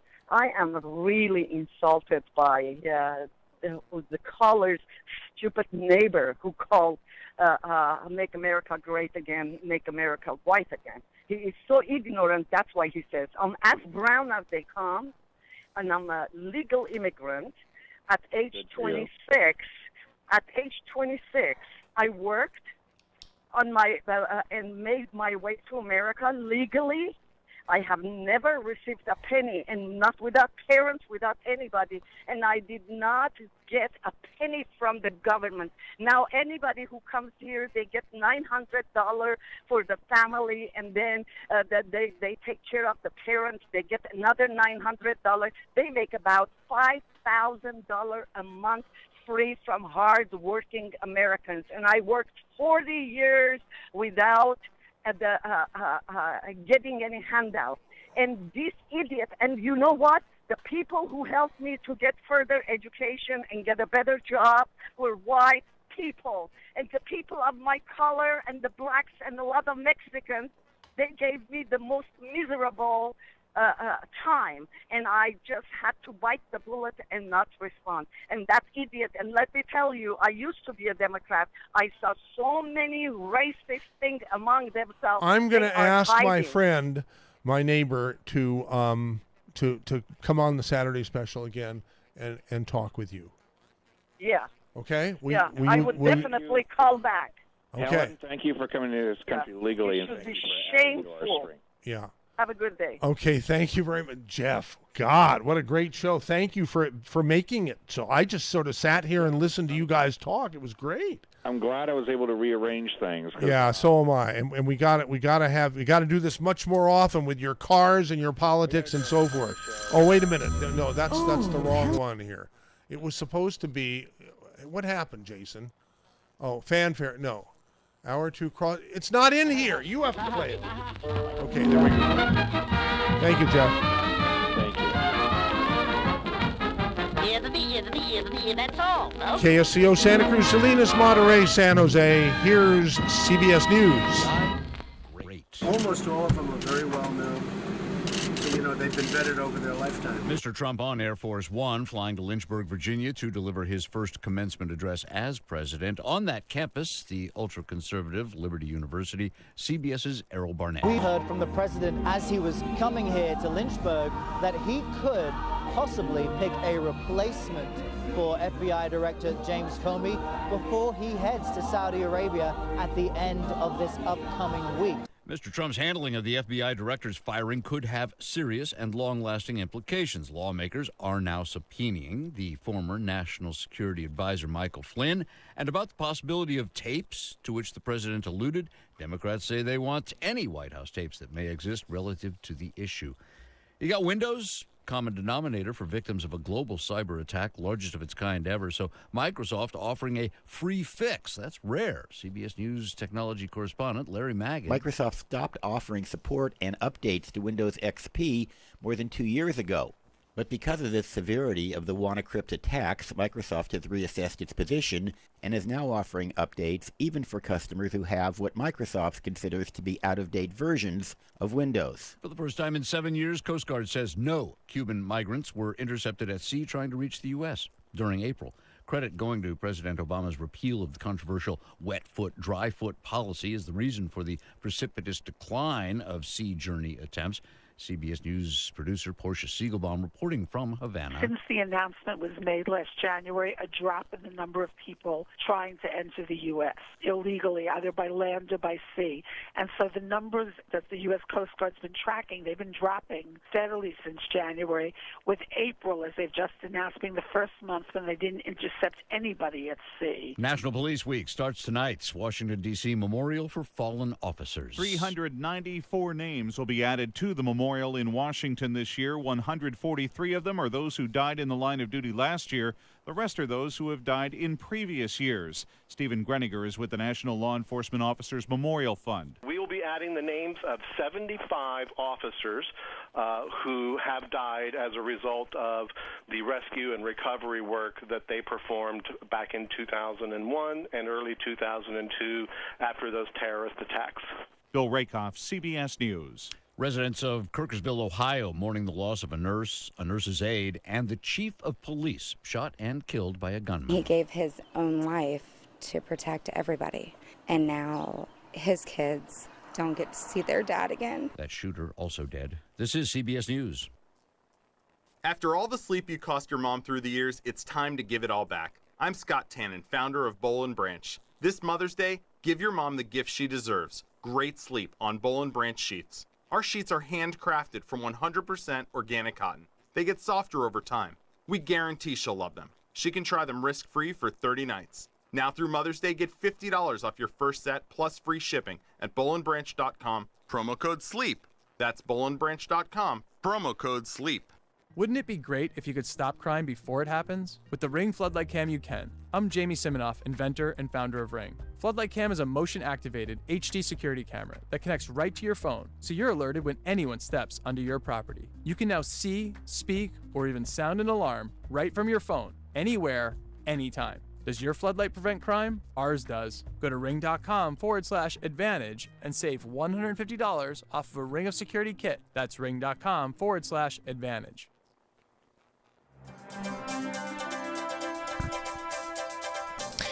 Good afternoon. You're listening to KSCO Santa Cruz, AM 1080 FM 1041, KSCO.com. Now serving the South Bay area on 107.9 on your FM dial. Welcome to our new listeners. It's 12:04 on a beautiful Saturday afternoon. We'll take a quick check of your weather and traffic. Let's see, Highway 1 north to Santa Cruz looks like things well below the limit between Aptos and 41st. 5 miles an hour for a couple 2 miles straight. That's no fun on a Saturday. Southbound also below the limit approaching 41st Avenue, although that is a brief slowdown. An accident in the southbound lane just before SoCal exit between there and the Hook. 17 south into Los Gatos, 5 miles an hour. 101 south heavy as you pass the 156 and also coming down into Prunedale. 68 looks good. Highway 1 in Monterey County, heavy south into Sand City, 5 miles an hour, and that is a significant backup to 2 or 3 miles there of well below the limit. Stop and go. Back to the limit after Sand City. Otherwise, your roadways looking good for now. Your weather, beautiful sunny skies. Highs in the mid-60s and low 70s throughout the weekend. Overnight lows, 50 degrees. If you guys need to pick up a Healthy Start pack beyond Tangy Tangerine, Pollen Burst, Glucogel, or other Doc Wallach product, come on down. 2300 Portola Drive. Dave Michaels in the Dave Cave Till 2. I'll be here the rest of the weekend. We will hook it up. It's 12:06. Time now for the Perspectives Radio Show with your host, Dr. David Biles, KSCO, Santa Cruz. Stand by.